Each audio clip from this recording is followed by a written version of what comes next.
आम्ही बाहेरच काम करत होतो त्यावेळेस विमान आलं आणि एकदा फेरी घेतली, नंतर उतरायचं होतं पण ती वर असं चढलंच नाही त्या पट्टीवरती.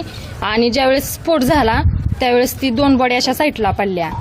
तर त्या एक बॉडी अशी पूर्ण ही झाली होती आणि एका बॉडीचा तर चेहरा दिसत नव्हता, पूर्ण असं शरीर फुगलं होतं. तुम्ही हा अपघात पाहिला का डोळ्यांनी? हा, डोळ्यांनी पाहिलं. आम्ही घराच्या पाठीमागच काम चाललं होतं आमचं. नेमकं काय घडलं त्यावेळी? त्यावेळेस विमान गावाकडूनच येत होतं, असं खूप अंतराव खाली होतं, वरती नव्हतंच ती. त्यांनी उतरायचा प्रयत्न केला पण ते दुसऱ्या फेरीला उतरायला गेल्यानंतर ती असं जागेवरच हे झालं, तिथं वरपट्टीवरती चढूच शकलं नाही.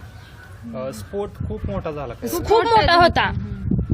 आणि नंतर काय परिस्थिती झाली स्फोटानंतर? स्फोट झाल्यानंतर आम्ही इथून पळालो, पाणी घेतलं पण ती आमची सुद्धा शक्यता नव्हती ती असं हे करायची, पाणी वाटण्याची. आम्ही खूप घाबरलेलो. त्यावेळेस दोन्ही साईडला 2 बॉड्या पडल्या होत्या आणि ती पूर्ण एक बॉडी ना, चेहरा तर काही दिसत नव्हता पण पूर्ण पांढरा शुपत माणूस आणि असं पूर्ण फुगलेली बॉडी होती.